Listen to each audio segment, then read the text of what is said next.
Well, hello and greetings for today.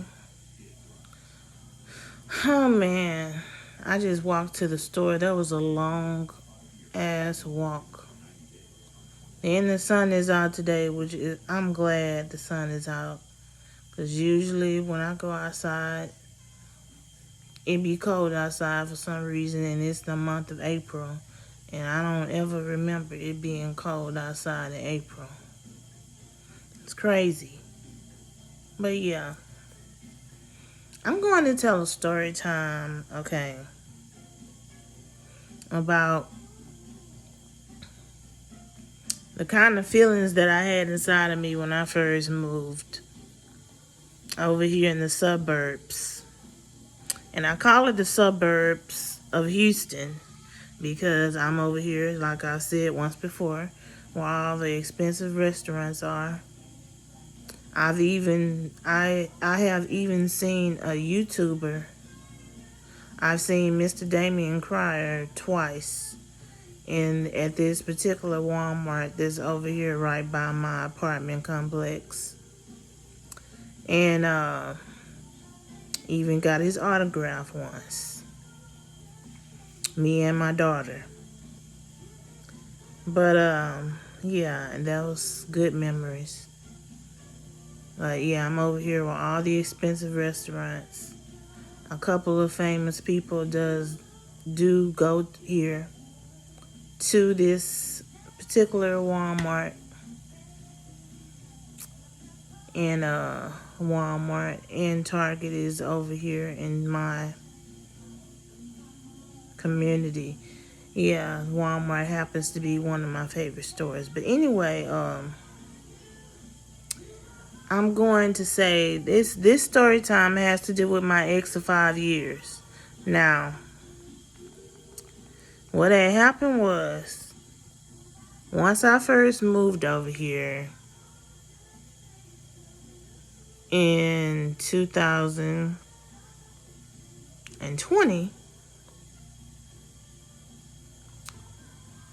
on the other side of Houston, I'm going to say the south side of Houston, is where I'm at now, because I once lived on the north side of Houston. I'm still trying to get used to this side of town, but it's been okay living over here. You know, it's been okay. I'm gonna just say okay. Maybe things will get better. I don't know. Let me stop playing with this wig before it come off, and then you viewers will have something to be laughing and roasting me about. But anyway, this has to do with my ex of 5 years. Now, I'm gonna say this, and some of y'all are gonna think I'm crazy for saying this, but I'm gonna say this because this is how I felt when I first moved over here on this side of Houston. Now, I was still very much in love with my ex of 5 years. I even cried about him once I moved over here, you know. I know the reasons of why I didn't let him move in with me and my daughter. Because like I said once before, the 5 years that he and I were together, that wasn't an easy 5 years to be with him. All the times that I put him out, and I'm thinking when I put him out, he's going to get better. And then he would do something. He would do stupid shit. Now, how you going to curse out my landlord? How you going to curse out my landlord? And then my landlord come up while he's driving away, come and knock on my door and tell me that I'm gonna get evicted because of you. And so, like, he had already, you know, because of him, that was a threat against me that at that time. because he cursed out my landlord because he had his car parked in the parking lot, and then the landlord put a sticker on his car and he got mad. But it's like, I told him, motherfucker, you don't stay with me. Motherfucker, you are living with me, but you do not do that because you are not even on my lease. You ruining things for me. At the end of the day, if I get kicked out, and then that means you have to get out too, you're going to go over there and stay with your sister or sisters, because he had a bunch of sisters. But at the end of the day, I don't know what I'm going to do if I get kicked out behind your black ass. I told him, get your shit and get the fuck out of my house. Because who do you think you are cursing out my landlord? The bitch already don't fucking like me.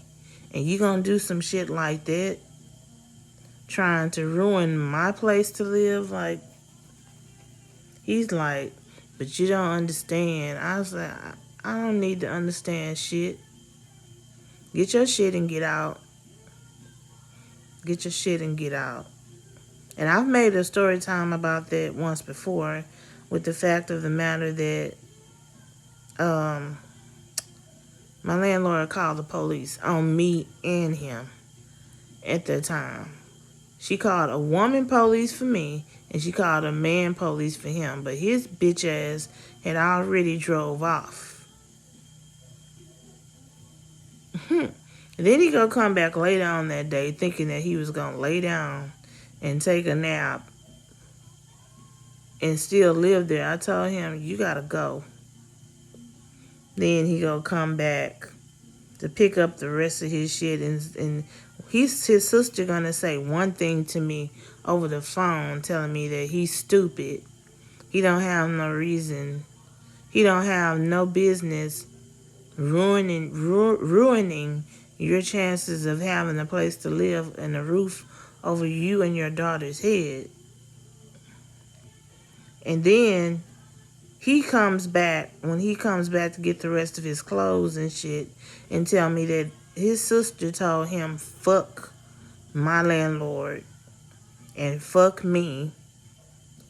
He can park his car in her house and he can put his clothes in her house. I'm wrong for kicking him out, and then my landlord is wrong too. Like, I'm like, your sister is two-faced and messy, because she told me the complete fucking opposite over the motherfucking phone. Like, for real? Okay, so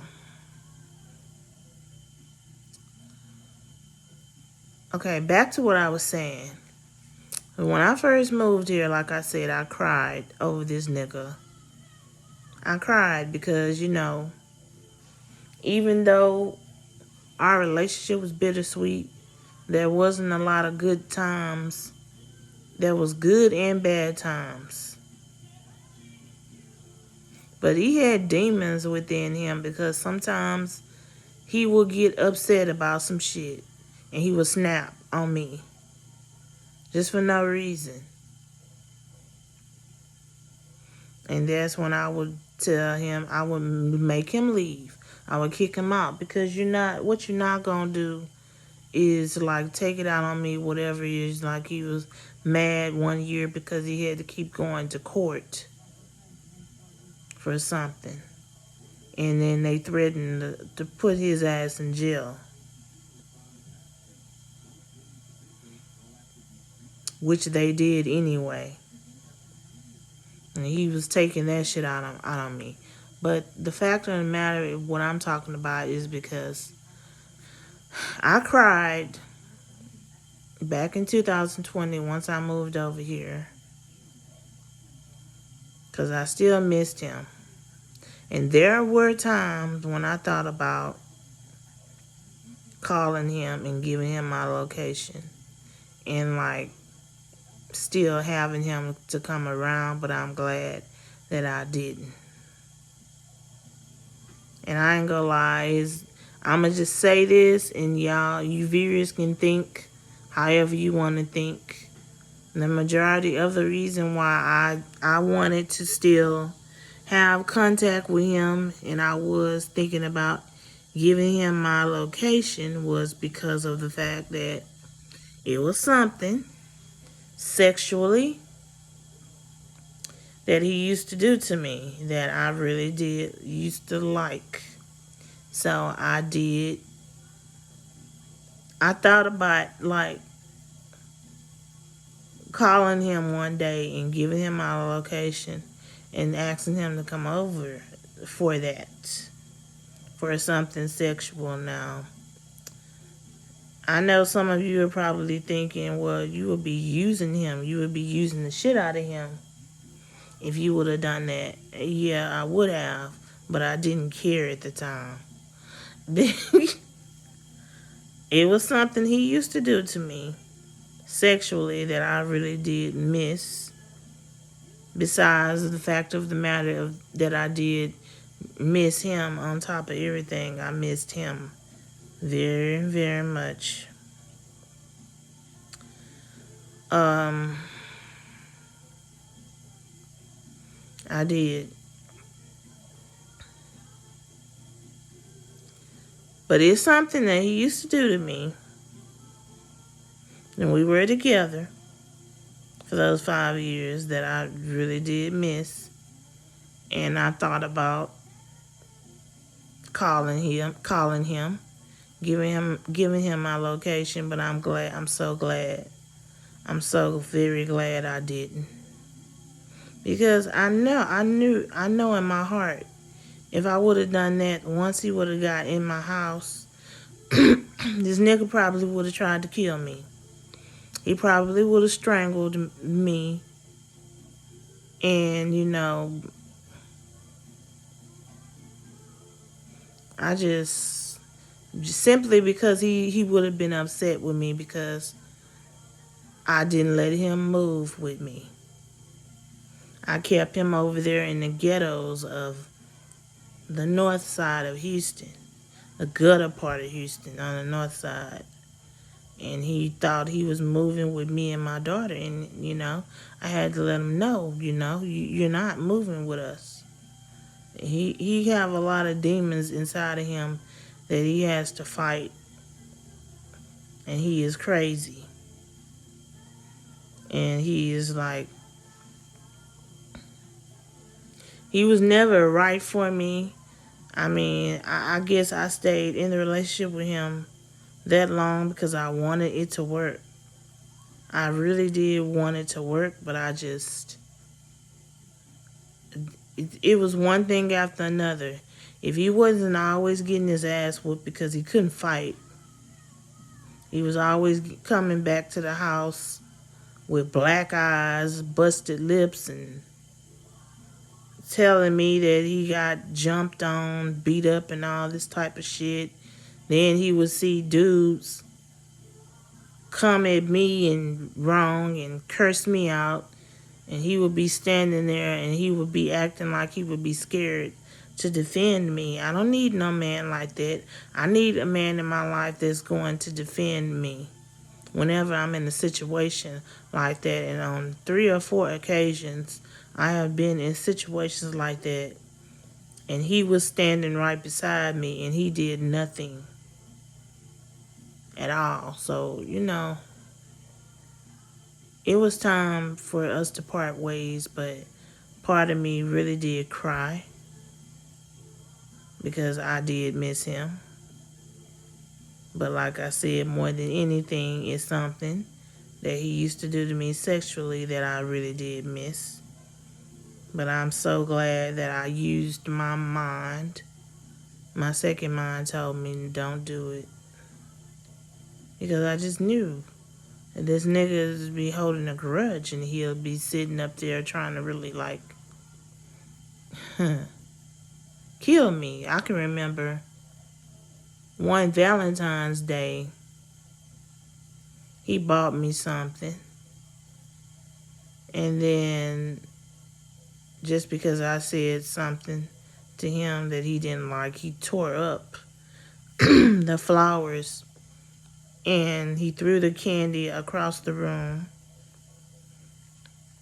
And he also took the motherfucking Valentine's Day card and he tore it in pieces. And I asked him after he cooled off, why did you do that?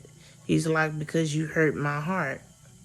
He's like, that's what happens when you need to learn how to keep your mouth shut. I'm like, I told him, one of these days, I'm going to decide to part ways from you. And we're not going to be together anymore. And that is just something that you're going to have to accept. Because you do a lot of fucked up things toward me.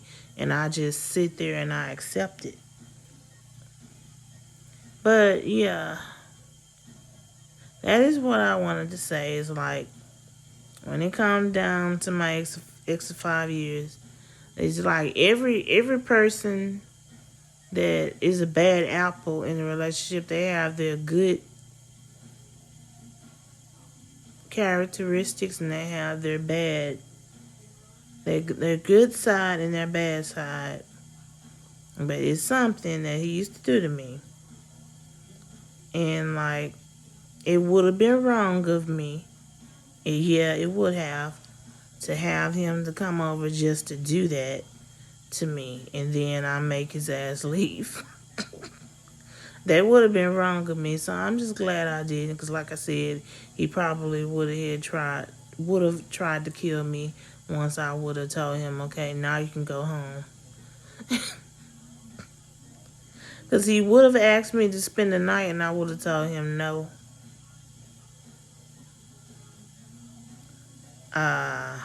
Thank you for coming over. Thank you for your services, but we're done here. And and it's time for you to go. But thank you for coming. Thank you for coming. Thank you for coming over. It sounds cold-blooded, but that is what it is. I don't care. Speaking of ex-boyfriends, another ex-boyfriend from the past messaged me on Messenger, and I just went inside of my Messenger app and I blocked him. I don't understand why he's contacting me. There is nothing for he and I to talk about, and I will never ever be with him again. Just like I will never ever be with this guy of 5 years. This boyfriend of 5 years that I used to be with. I will never ever be with none of them again because they both treated me like shit, point blank, in the period. But this is the end of the video about my ex of 5 years, and I don't know if you viewers will find any humor or anything funny about it. I thought it was kind of funny, but it's my true feelings of how I felt at one time. I don't feel like that anymore because sometimes a feeling is just a feeling. A feeling does not last, it goes away. Because along with that good feeling that someone can give you, you have to put up with their nasty, funky ass attitude and their evil ways. I don't want to put up with that anymore when it came down to him. So it's like, you can have that. But anyway, this is the end of the video. And I might come back later with another video. I don't know. It depends on how I'm feeling because I have migraines on and off. And until then, y'all stay blessed.